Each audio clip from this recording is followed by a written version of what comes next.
Olá, bem-vindos e bem-vindas. Um bom dia a todos. Eu sou Denise Barbosa e estamos começando mais um McKinsey Talks. McKinsey Talks já se consolidou como um espaço para conversas ao vivo com os maiores experts do mundo sobre temas relevantes para a agenda de negócios. E o tema de hoje é gestão de receitas, reagindo à inflação e aos novos hábitos do consumidor. Hoje estamos recebendo a Juliana Lopes, que é diretora executiva comercial da Raia Drogasil. Bom dia, Juliana. Bom dia, Denise. Bom dia, pessoal. Estamos também com o Eduardo Lacerda, que é presidente da Unidade de Negócios Cerveja Brasil na Ambev. Tudo bem, Eduardo? Bom dia, Denise. Tudo bem, pessoal? Bom dia. Temos aqui também o Pedro Fernandes, que é Associate Partner da McKinsey em São Paulo, que está aqui comigo. Bom dia, Pedro. Bom dia, Denise. Tudo bem? Bom dia, Edu. Bom dia, Juliana. Tudo ótimo. Bom dia, Pedro. Vai lembrar que vocês de casa podem fazer perguntas a qualquer momento, clicando no botão à direita no vídeo. E se vocês estiverem usando um telefone celular, fica logo na parte de baixo. Participe, né? A participação de vocês é fundamental aqui para o nosso sucesso. Vamos começar? Pedro, queria que você comentasse um pouco sobre o contexto e desafios para o setor, né, de consumo e varejo no Brasil nesse momento. Legal, Denise. Obrigado. Bom dia a todos que estão nos assistindo.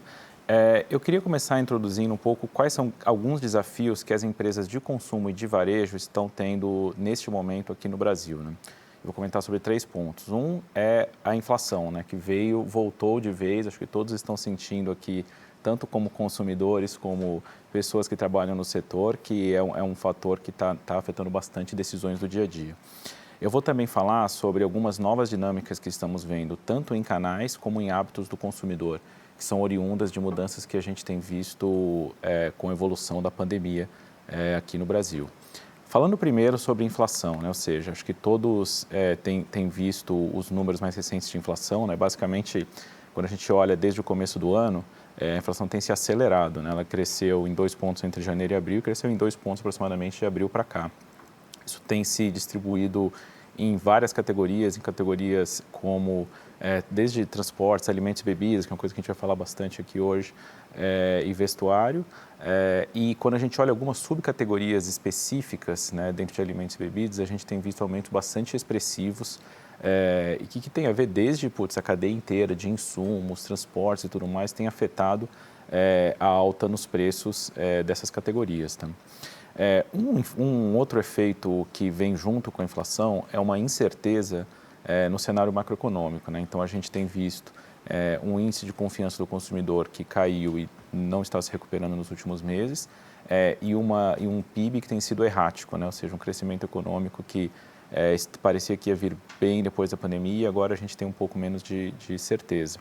Acho que a consequência disso para o assunto que a gente vai falar hoje, né, que é a gestão de receitas, é muito relevante, porque todas as empresas estão nesse ambiente onde está vendo os preços crescerem e não tem muita certeza de qual vai ser o cenário de volume. Tem coisas que podem trazer volume, fazer crescer, retorno gradual, as pessoas a terem seus hábitos, irem nas lojas, saírem de casa, mas ainda tem incertezas. Então, num cenário de incerteza de volume, com a inflação crescendo, buscar rentabilidade e se garantir contra um volume que talvez não venha é uma das prioridades de todo mundo. Então, por isso esse tema gestão de receitas é um tema super relevante agora, né, nesse exato momento aqui no Brasil. Se não tivesse esse cenário externo, já seria relevante também por um tema de mudança de hábitos de consumidor, né?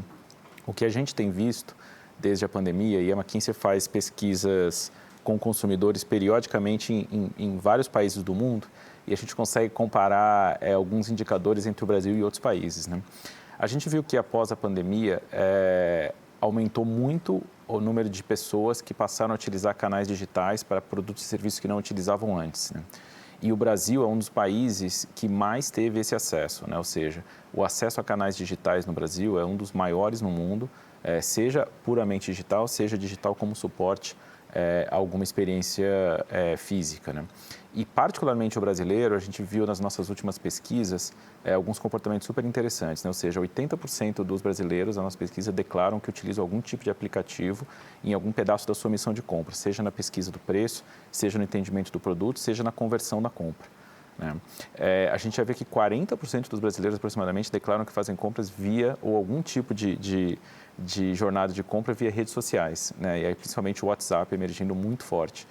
e um consumo altíssimo no Brasil, é um dos maiores que a gente viu, de serviços de entrega, né? Então, tudo que tem a ver com entrega, com ter a conveniência em casa, cresceu muito, uma penetração bastante alta aqui de brasileiros usou isso pelo menos uma vez.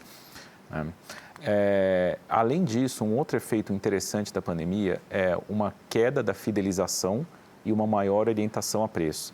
Consistentemente, desde o início do ano passado, a gente viu as pessoas experimentando mais marcas, experimentando os novos comportamentos de compra. A gente vê que o Brasil é um dos países que teve um percentual mais alto de experimentação. E no Brasil, em particular, o motivo principal de experimentação de novas marcas tem sido busca de preço. Tá? A gente fez uma outra sessão um tempo atrás, né, Denise, que a gente falou especificamente sobre comportamento de consumidor. A gente mergulhou bastante nesse ponto. E a gente viu que isso aqui é uma oportunidade e uma ameaça, né, para empresas de marcas fortes. É uma oportunidade para você introduzir novas marcas e fazer inovação. Acho que o Eduardo pode falar depois um pouco de como a Ambev fez isso. Mas também uma ameaça para as marcas que já são fortes, que precisam se defender de novos entrantes. Né? E acho que aqui as grandes marcas tiveram que se reinventar nesse período para continuar atraindo pessoas que estão com um déficit de atenção cada vez maior e buscando valor.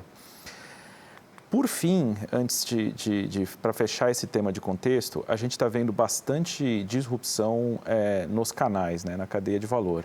Então, tanto na interface do consumidor com as marcas, né, que são as lojas, os pontos de venda, como na cadeia como um todo. Na interface do consumidor com as marcas, a gente vê aplicativos de delivery, aplicativos de relacionamento explodindo em consumo e sendo uma parte integral, fundamental da jornada de compra. E a gente está vendo também, por mais que o varejo fragmentado seja bastante resiliente no Brasil, a gente está vendo que aqui no nosso país as redes de varejo estão se consolidando e ficando cada vez mais sofisticadas. Então, algo que era limitado a algumas poucas redes 5 anos atrás, como programas de fidelidade sofisticados, como diferenciação de preços entre lojas, como diferenciação de execução, é um negócio que já está muito mais comum. Né? Acho que redes que se consolidaram antes, investiram antes nisso, como a própria Raia Drogasil, que a Juliana daqui para falar com a gente, estão tendo uma vantagem competitiva muito grande. E na cadeia de valor, a gente está vendo o eB2B, né? Ou seja, o aplicativo substituir um vendedor e fazer o relacionamento entre o fabricante e o ponto de venda, é um negócio que veio para ficar, é um negócio que cresceu exponencialmente aqui nos últimos 12, 18 meses. E outra coisa que está acontecendo de uma forma muito estruturada é o que a gente chama de ecossistemas. Então, a gente vê em algumas categorias o varejista, o fabricante, o prestador de serviço trabalhando em conjunto para atender o consumidor. Né? Isso está acontecendo muito no setor de saúde, está acontecendo muito no setor de beleza, em alguns aspectos do setor de alimentos e bebidas também. Então, essas são tendências que a gente está vendo de uma forma muito, muito forte. Tá? Então, acho que esse era o meu resumo do contexto, tá, Denise? Maravilha, obrigada, Pedro. Juliana, na Raia Drogasil, como é que vocês estão sendo afetados, né, por esse contexto que o Pedro colocou? Denise, acho que esse último ano e meio a gente passou por tudo isso aí que o Pedro falou, né? Acho que o varejo farma passou por um momento bem movimentado nesse ano e meio, desde que a pandemia começou, porque teve sim muita mudança de comportamento do consumidor, né? Então as categorias que o consumidor comprava mudaram, ele deixou de comprar antigripal, antibiótico, né? Todo mundo trancado em casa não pega gripe. Passou a comprar álcool gel, máscara, tudo que é tipo de produto para imunidade. Então, a gente viu categorias que despencaram 50%, categorias que cresceram 300%, 400%. A gente viu o consumo mudar de lugar, né? Então, as pessoas que antes trabalhavam nos centros passaram a consumir nos bairros, as cidades mudaram. Então, assim, o comportamento para a gente mudou bastante, né? A quantidade de visitas em loja caiu, a cesta aumentou. Então, a gente teve que pivotar muito rápido o nosso estoque, as nossas lojas.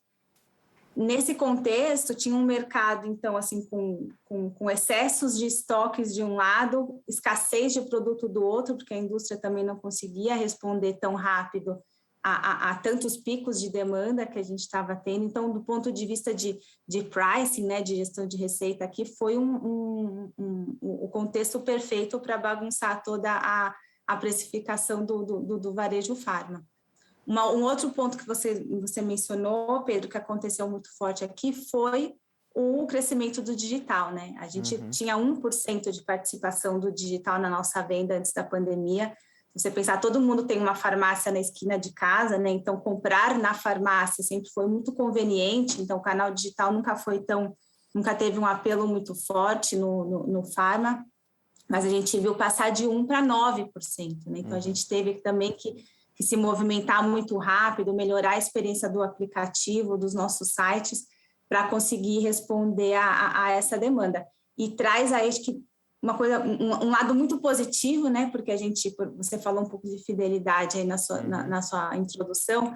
A gente vê o cliente digital, na verdade, ele consome muito mais e ele é muito mais fiel a nós, assim, né? Então, a gente, por mais que saiba que tem um lado negativo, que é a pressão de margem, porque no multicanal, no omnicanal, tudo é muito comparável, né? O cliente tem os preços na palma da mão e causa uma pressão de competitividade de preço muito grande.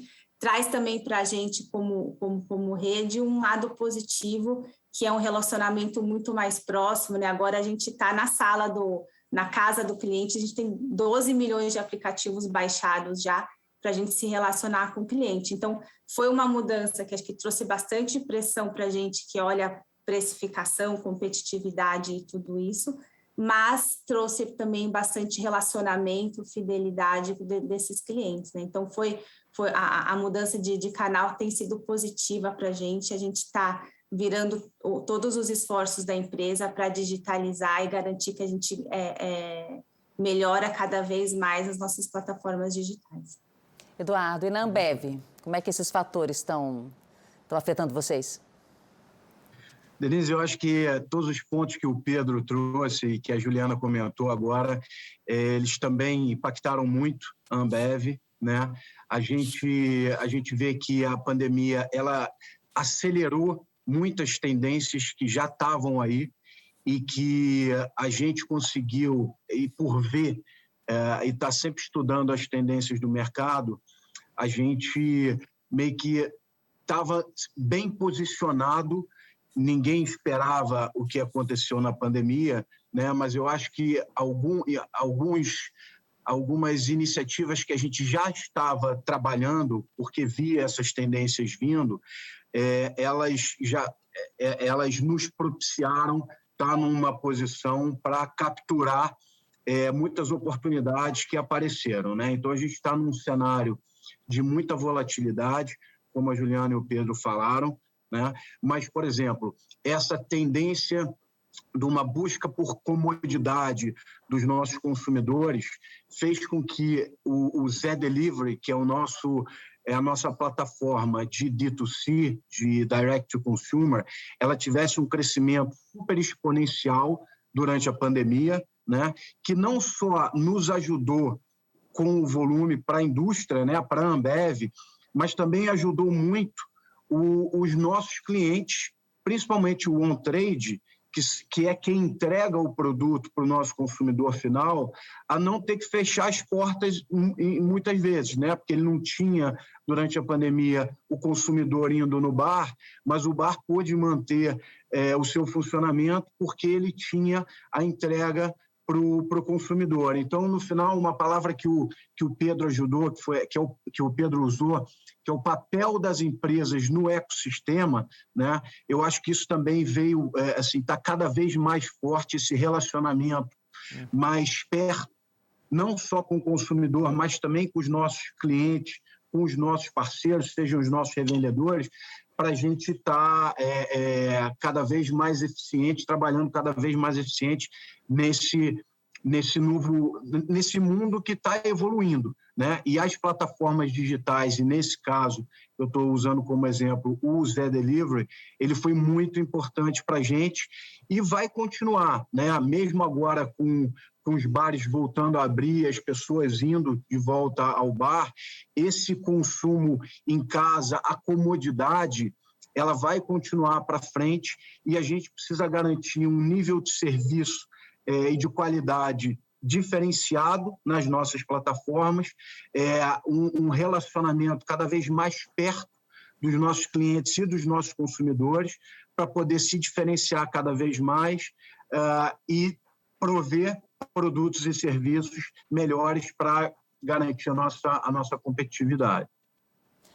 Obrigada, Eduardo. E, Pedro, queria que você comentasse um pouquinho sobre as boas práticas na gestão de receitas e por que isso é importante nesse contexto. Legal, Denise, obrigado. Antes de mais nada, muito bacana ouvir aqui, né, o testemunho de duas empresas de ponta aqui no setor, falando como é que eles estão lidando com isso.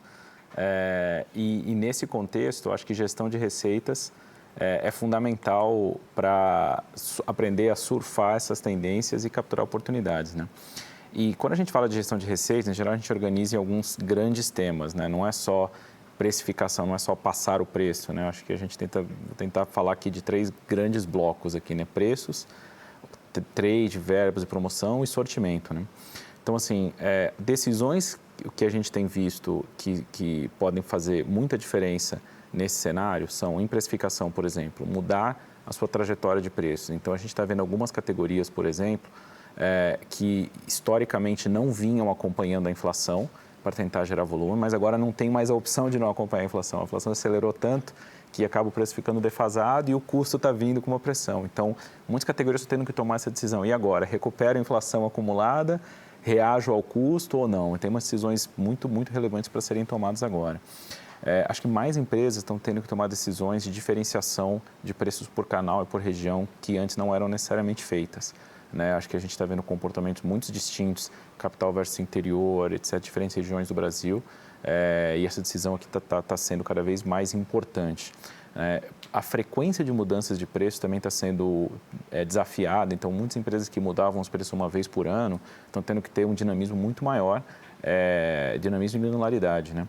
E por fim, a capacidade de executar esse preço no ponto de venda. Então, quem antes dependia muito ou não tinha muita ingerência sobre como a cadeia, eventualmente o preço chegava na ponta, está tendo que buscar formas de trabalhar com seus parceiros para ter uma execução muito mais consistente. Isso está ficando cada vez mais importante num cenário onde a inflação dispara. É muito mais difícil você manter uma consistência quando você é um fabricante, né? Obviamente o varejista tem esse controle, mas quando você é um fabricante, é mais difícil você ter uma consistência da tua execução quando o preço na ponta está volátil.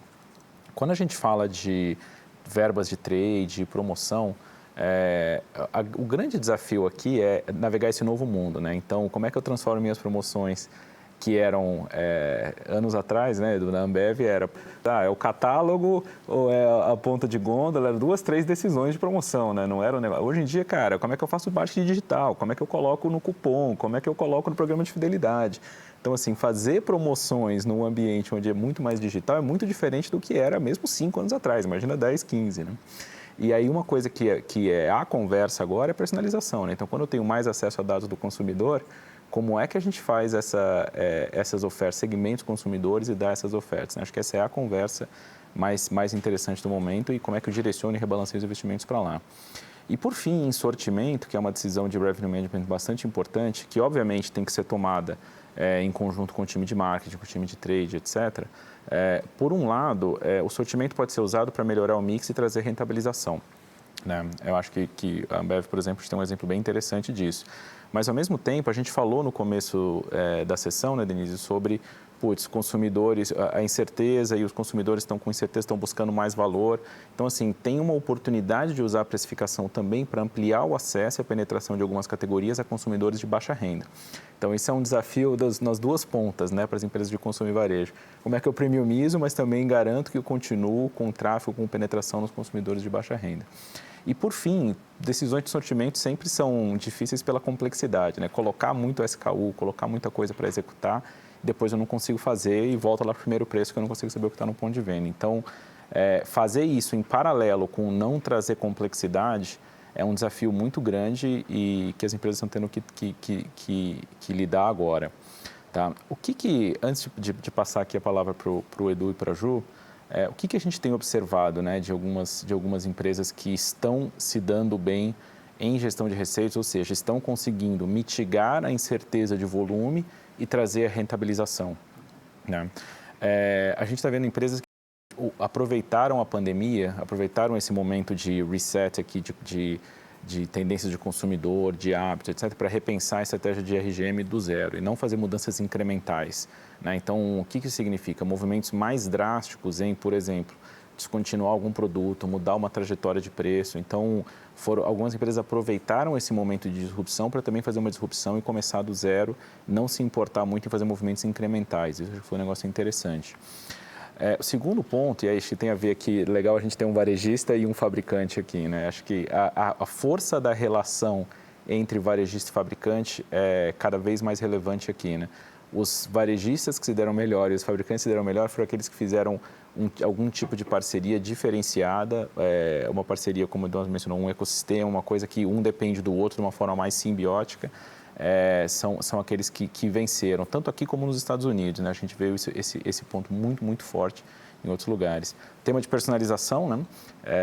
Como eu já falei, então, assim, quem avançou antes em ter dado do consumidor, em segmentar esse consumidor e dar uma promoção personalizada, capturou isso com muita antecedência, né? E para fazer essas três coisas, acho que 3 grandes habilitadores aqui, né?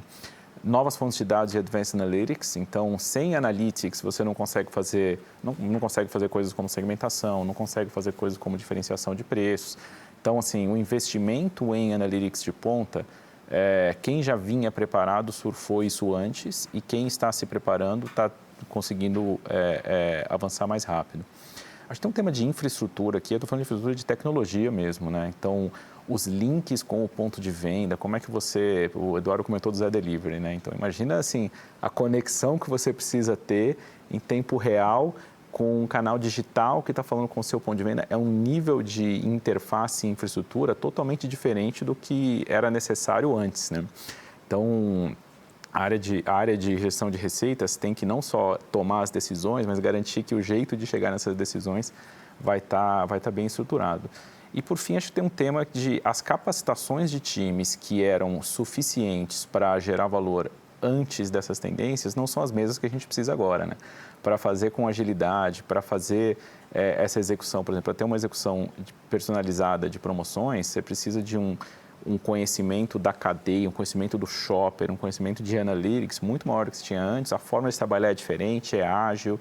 Então, assim, quem também aproveitou para pegar os seus times comerciais e trabalhar com eles de uma forma diferente e aumentar a sua capacitação, também aproveitou muito bem esse cenário, tá? Então, acho que esse era o que eu queria comentar sobre o que a gente tem visto das observações da McKinsey sobre empresas que estão surfando bem esse cenário no início. Perfeito. Eu queria, então, voltar a palavra para o Eduardo, perguntar para ele como é que a Ambev está se adaptando, né, a essa coisa da gestão de receitas nesse contexto, quais são as prioridades? Tá. Eu acho que aqui tem muita coisa, né? Eu acho que o Pedro comentou aí de vários pontos, tá?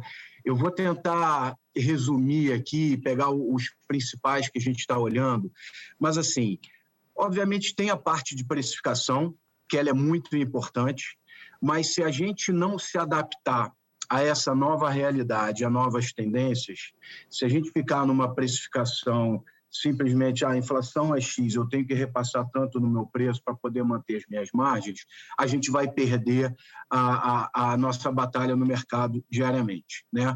Então, junto com a precificação, que é super importante, tem 2 coisas que são, eu diria que tão importante quanto ou até mais, né? A primeira é a gestão do nosso mix, que é uma forma da gente trazer mais rentabilidade, gerar mais valor para os clientes, para os consumidores e para a empresa, sem necessariamente ter que fazer o tradicional aumento de preço, né? Então, uma das coisas que a gente vê como tendência do consumidor é uma tendência a querer produtos mais premium. E isso ajuda a indústria bastante, né? Só que, assim, a gente então está com foco, um dos grandes pilares da Ambev hoje é inovação. E antigamente a gente falava muito assim, mas essa inovação aqui eu não posso cobrar um preço maior por ela.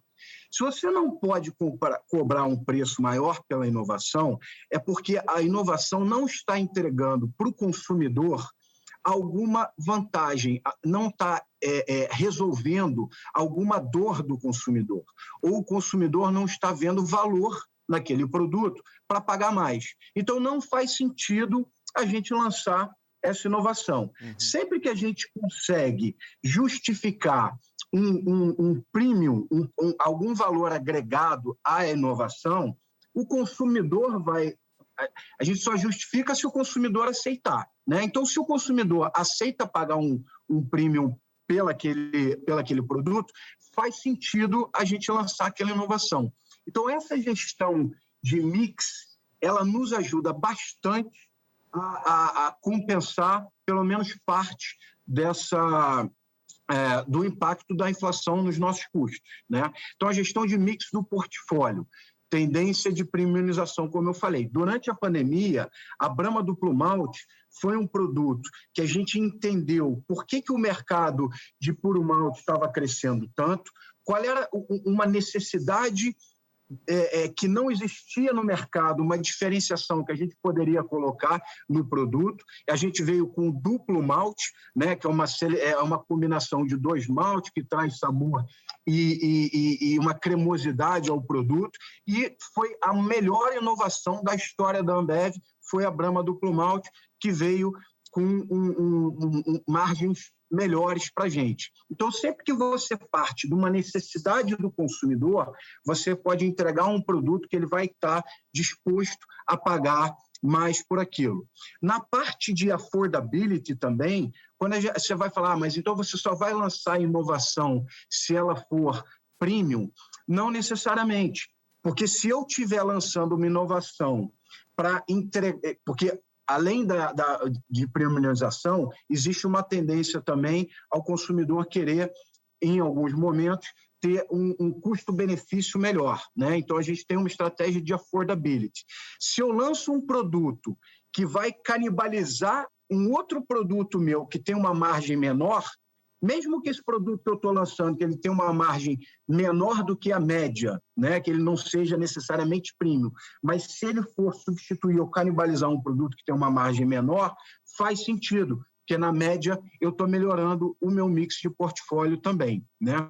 Então, a gestão de mix, gestão de inovação, ela é fundamental dentro dessa nossa busca por melhoria de revenue management e de rentabilidade. Aí, quando você lança a inovação, você está deixando o seu portfólio cada vez mais complexo. E aí, a digitalização, e principalmente as ferramentas B2B, elas são fundamentais para darem sustentação a essa nossa busca por inovação e por um portfólio cada vez mais completo e complexo. Porque antes, a gente tinha o nosso vendedor indo ao ponto de venda, tendo que oferecer todo o nosso portfólio de produtos. Se o portfólio está cada vez mais complexo, fica cada vez mais difícil para o nosso vendedor, se ele não tiver as ferramentas, vender um portfólio cada vez mais complexo. A ferramenta de B2B facilita muito isso, porque todo o nosso catálogo de produto está na mão dos nossos clientes. Então, hoje a gente não depende do vendedor para que ele lembre de todos os nossos SKUs quando ele entra no ponto de venda. A função dele no ponto de venda mudou. Ela não é mais tirar o pedido, oferecer os produtos, porque isso, o nosso catálogo e os preços estão disponíveis online através da nossa ferramenta B2B, que é o BIS, que foi que a gente também tem trabalhado bastante aí durante os últimos anos, mas principalmente o último ano e meio aí. Então, a nossa plataforma de B2B mudou a função do vendedor no ponto de venda. Hoje, ele está muito mais ligado em ajudar o ponto de venda a pensar nas iniciativas que ele precisa para vender mais e não necessariamente tirar só o pedido, porque tirar o pedido já é feito pela nossa plataforma digital. E isso, assim, você dá uma plataforma digital, mudou não só o que o vendedor faz no ponto de venda, mas também ajuda a oferecer um portfólio mais complexo, como eu falei, e novos serviços também. Então, são novas fontes de receita que a gente tem e está cada vez mais crescendo, um marketplace com parcerias com outros fornecedores de indústria que fazem parte da nossa plataforma B2B também. Então, assim, é um mundo que está ficando cada vez mais complexo, mas que a gente está usando todas essas ferramentas digitais para nos ajudarem com o nosso portfólio e a trazer novas fontes de receita também, seja com marketplace, seja oferecendo diferentes tipos de serviço. Então, por exemplo, antes a gente tinha 1 ou 2 dias só de entrega para o nosso ponto de venda, e eles só podiam pedir quando o vendedor fosse ao ponto de venda. Hoje, os nossos clientes podem fazer o pedido quando eles quiserem, e a gente entrega em momentos diferentes também. Então, a plataforma B2B também propicia a gente ter o que a gente chama de flexible delivery, né? Então, entregas em outros dias. E isso melhora muito o nosso NPS também. Então, o relacionamento com o ponto de venda está cada vez melhor, com um portfólio cada vez mais rico, complexo e que está nos trazendo cada vez mais rentabilidade. Então, assim, eu acho que eu me estendi um pouquinho aí, mas tentei resumir um pouco de tudo isso que a gente está vendo. Tá joia, obrigada. Juliana, e lá na Raia Drogasil, qual que tem sido o seu foco na gestão de receitas? Nossa grande prioridade agora é uso de dados, tá? Para precificação e personalização de preço. Então, tanto quando eu falo de preço massivo, né? O preço que você enxerga na loja, vou dar um exemplo, né? Onde a gente vem usando dados na loja.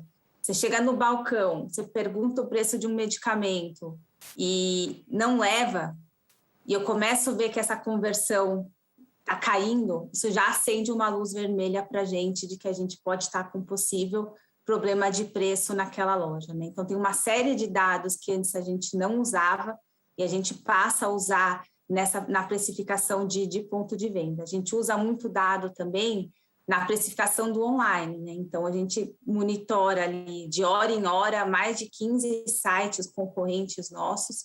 A gente sabe exatamente quais são os produtos que têm mais elasticidade, que têm menos elasticidade, onde a gente precisa reagir aos preços da nossa concorrência, onde a gente não precisa reagir aos preços da concorrência. Então, dados, quando a gente olha do ponto de vista de precificação massiva, a gente está usando com muito mais frequência, com muito mais granularidade, como você mencionou, né, Pedro? Cada vez mais, assim, acho que uma das grandes vantagens de você olhar para isso em mais detalhe é que você só de trazer frequência, trazer granularidade, a gente já encontra um caminhão de oportunidades em preço, né? Então, isso quando a gente fala de precificação massiva. E quando a gente fala de precificação personalizada, também a gente tem uma grande oportunidade na mão. Para vocês terem uma ideia, a gente faz hoje mais de 20 milhões de transações diárias na Raia Drogasil, por mês na Raia Drogasil. 95% dessas transações são identificadas. Então, quantos varejistas têm o privilégio de ter esse volume de transação identificada? A gente sabe a categoria que o cliente consome, a marca que ele prefere, a gente sabe se ele é um cliente mais foco-preço, um cliente mais foco-qualidade, a gente sabe até quando tem a maior probabilidade de ele abandonar o tratamento dele. Então, com tudo isso na mão, a gente tem ouro para trabalhar esse cliente. Eu não consigo ser mais barata em tudo, em todo o meu portfólio, em todos os produtos para todos os clientes, mas eu consigo ser mais barato naquele item que é relevante para aquele cliente. Naquela cesta que ele consome, ele sabe que ele sempre vai ter aqui na Raia Drogasil um preço muito vantajoso, né? Então, essa personalização de ofertas, principalmente, né, faz com que a gente consiga entregar esse valor com relevância sem ter que investir em toda a nossa venda, né? Então acho que o uso de dados tem sido um ponto bem importante. E você mencionou, Pedro, reskilling, né? A gente criou aqui do nosso lado uma área de Data Insights só para disponibilizar esses dados para a área comercial, para trabalhar o que a gente chama um pouco de evangelização, né? De mudar a cultura da área comercial para uma cultura de dados. A gente trouxe pessoas com capacidade de usar grandes volumes de dados, cientistas de dados em várias dessas posições chaves dentro da área comercial, para que a gente possa pegar esse ouro que a gente tem de informação de cliente e traduzir em valor, né? Então, a gente consegue, ao mesmo tempo, equilibrar nossas margens, né? Porque a gente é muito mais cirúrgico em onde a gente investe, e alavancar a venda, porque isso também fideliza o cliente, né? A gente tem uma série de estudos aqui internos que mostram que quanto mais o cliente usa essas oportunidades, essas ofertas personalizadas, mais fiel ele é à Raia Drogasil, mais ele gasta e com mais frequência ele vem, né? Então, no final, a gente está investindo em lifetime value, né? Eu não quero simplesmente entrar numa guerra de preço que eu estou ali, o cliente que está cherry picking, pesquisando e que está decidindo só por preço, né? A gente quer fidelizar o cliente, olhar o valor dele no longo prazo, porque esse sim é um investimento que se paga e que garante que o cliente permanece com a gente. Obrigado, Edu, também pela clareza. Acho que vocês tocaram em muitos dos pontos que, como eu tinha mencionado, algumas empresas, as empresas que são best in class estão fazendo, né? Então, você imagina que para fazer essa complexidade de gestão que você mencionou agora, né, Ju, de coletar dados de coisas que estão acontecendo na loja, vocês nem mapeavam antes, agora estão mapeando, e ao mesmo tempo para fazer o que o Edu descreveu, né, de chegar e conseguir usar uma plataforma B2B para melhorar a sugestão ou o que o vendedor faz na loja, são coisas, que a infraestrutura de alguns anos atrás não permitia fazer, simplesmente não permitia, né? E acho que está se repagando alguns investimentos que vocês fizeram ao longo do tempo. Acho que vocês tocaram em várias das tendências, o que foi muito bacana. Acho que como follow-up, e já trazendo aqui algumas perguntas que começam a surgir aqui também do pessoal que está participando, né? Começando aí contigo, Ju, falando um pouco desse tema das parcerias, né? Então, o Eduardo mencionou muito ali de como, através do B2B, etc., eles estão criando esse ecossistema com os pontos de venda e tudo mais. Do lado de você, que é um varejista, né? Então, acho que você falou muito aí da tua precificação para o teu consumidor final e como vocês estão personalizando e diferenciando. E do outro lado da área comercial, né? E no teu relacionamento com os teus fornecedores, esse maior conhecimento, esse maior uso de dados, ele está mudando o patamar da conversa que você tem com os teus fornecedores? E como é que vocês aí na Raia Drogasil, junto com os fornecedores, estão utilizando isso?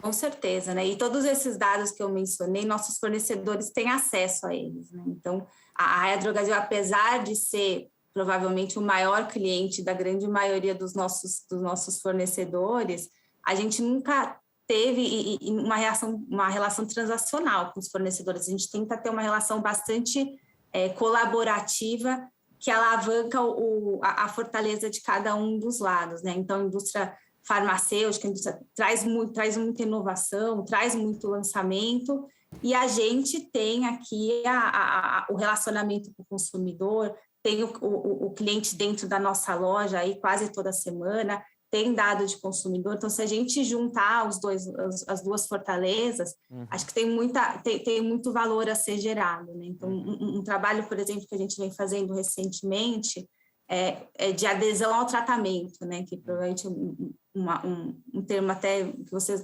desconhecido nesse meio, mas a indústria, ela traz a inovação, ela traz um medicamento disruptivo, ela visita o médico, gera prescrição, o médico prescreve uma medicação, o paciente começa a fazer o tratamento e abandona. Então, a gente tem dados, por exemplo, que um paciente de uso contínuo, que deveria estar consumindo 12 meses de tratamento por ano, ele consome em média 3 ou 4.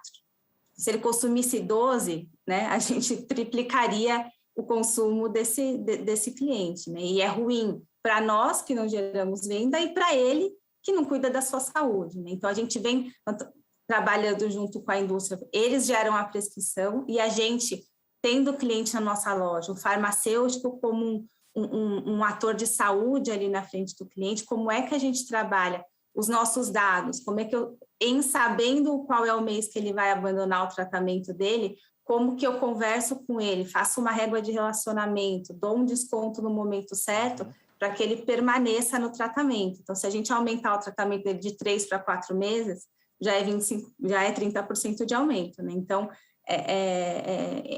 Então, essa que é a parceria que a gente fala, né? Eles trazem a inovação, trazem os lançamentos, e a gente, com o cliente dentro da nossa casa, cuida dele, faz com que ele entenda os produtos, que ele enxergue as ofertas, que ele fique no tratamento dele, porque aí sim a gente gera esse ecossistema de que todo mundo sai ganhando, né? Nós, a indústria e o cliente. Muito legal, Juliana, muito bacana, né? E aí até, vindo do outro lado, né, Eduardo, no caso da Ambev, acho que você elaborou muito bem e explicou muito bem como é que vocês estão usando o B2B, né? E acho que o B2B tem um ângulo muito dos pontos de venda mais fragmentados, né? Dos pontos de venda que você costumava visitar com um vendedor para tirar o pedido, né? Queria que você comentasse um pouco também o que vocês estão na linha, um pouco do relacionamento com os clientes que são do tamanho da Juliana, né? Que vocês têm. Então, como é que essa nova realidade, o teu foco em inovação, a tua maior disponibilidade de dados está fazendo o teu relacionamento com os teus grandes clientes mudar e que tipo de receptividade você está tendo dos seus clientes com essas novas plataformas, decisões, portfólio, etc. da Ambev nesse momento? Quando a gente fala com os clientes grandes, Pedro, eu acho que a parte de inovações ela é super bem-vinda, né? Porque ela é boa para toda a cadeia, né? Não só para o on-trade, mas também para os nossos clientes de off-trade, que estão sempre, inclusive, eles nos cobravam muito disso, a gente precisa de uma inovação, a gente precisa de alguma coisa a mais para os consumidores, né? Então, eles são super parceiros nossos. Uma outra coisa que a gente tem trabalhado muito com eles dentro da parte de revenue management em formas diferentes de promoções, né? Então, antigamente, a gente ficava muito preso necessariamente a promoções de preço. E aí a gente entrava em guerras de preço, no fim de semana o preço tem que ser menor, durante a semana o preço tem que ser maior, a gente perdia muito a referência de preço. Então, uma das coisas que a gente tem trabalhado muito com eles é em fazer promoções que sejam que tragam mais valor agregado para o consumidor e para o próprio cliente, né? Então, por exemplo, a gente vai vender a garrafa de Stella Artois, por que não vender com o cálice de Stella Artois, que é o copo que a gente usa para beber a Stella, né? Então, em vez de fazer uma promoção de preço, é fazer uma promoção onde a gente dê alguma coisa com algum tipo de valor agregado que o consumidor muitas vezes até prefere, né? Entrar em parcerias com outros fornecedores também, né? E aí fazer um combo de cerveja com algum outro produto que também faça sentido. Ativação nas lojas, né? A gente falou em muito tecnologia, e B2B, D2C e tal, mas o que a gente pode fazer hoje de ativação digital nas lojas, em vez de ficar só aquela visibilidade de uma promoção, um cartazete ali na gôndola, que às vezes são coisas feias. A gente hoje tem gôndolas digitais, onde o consumidor também muitas vezes pode ver um vídeo, pode participar de uma experiência diferente dentro da loja. A gente fazer uma gestão de categoria com eles é muito importante, né? Porque a experiência dentro da loja do off-trade é um diferencial também, né? A gente trabalhar em diferentes tipos de packs para cada tipo de loja, né? Então, a loja do off-trade, que é um pouco menor, ela deveria ter um pack diferente de uma loja de cash and carry e da loja do modern trade tradicional. Então, esse tipo não vou dizer personificação, né? Mas ter o produto certo, na loja certa, com a experiência correta, isso é fundamental. No início de cada ano, a gente senta com os nossos grandes clientes e faz o que a gente chama de Joint Business Plan, né? Onde a gente faz um planejamento todo que vai acontecer para o ano, e todas essas iniciativas que eu falei aqui fazem parte desse Joint Business Plan para gerar valor para a nossa categoria e para eles também. Muito legal, Eduardo. Pedro, nosso tempo está acabando, já estou lá na tábua da beirada, como se diz lá na minha terra, mas eu queria passar pelo menos uma pergunta da audiência aqui. Vou passar para a Juliana, só para a gente prestigiar também aqui, chegaram várias perguntas aqui. Mas, Juliana, como foi o efeito do crescimento das marcas próprias na RD em relação ao aumento de custos e preços para os consumidores? A nossa marca própria, ela tem em muitas categorias um papel de acessibilidade, né? Então, a gente tem marcas que são um pouco mais premium, mas muitas delas jogam num papel de entrada, né? Então, o Pedro mencionou lá atrás sobre como a gente está tratando a público de mais baixa renda, a perda de renda dos consumidores. A gente vem trabalhando em todas as categorias preços de entrada, em muitos casos, né? A gente está colocando categorias de alto consumo, garantindo que a gente tem preço de entrada, que foi isso o tempo que a farmácia era só um canal de margem, né? A gente sabe que a gente tem que atender aí também o público de baixa renda. Então, a marca própria, ela entra em muitas dessas categorias, como esse preço de entrada, e tem crescido bastante, né? Porque é uma marca que traz preço acessível para o consumidor, alta margem para a gente e alta qualidade. Então, é uma proposta de valor bem atrativa para o consumidor. Nossas marcas são já de longa data, né? São marcas conhecidas e fortes no mercado e tem preenchido um papel bem importante de acesso, de crescimento e de margem para a gente. Muito legal. Ótimo. Queria muito agradecer a sua presença aqui, Pedro, Juliana, Eduardo, a você de casa, você que mandou pergunta, você que nos assistiu aqui nos últimos 45 minutos, muitíssimo obrigada pela sua companhia. Para conhecer a agenda completa do Maquinstocks, vá a maquinstocks.com. Lá você pode também assistir às sessões anteriores, além da agenda completa. E a sessão de hoje vai estar disponível na segunda-feira. A gente também coloca a nossa versão em áudio no Spotify. Então, a vocês todos, a vocês, nossos convidados, Pedro, a você de casa, um ótimo fim de semana e até a próxima. Tchau.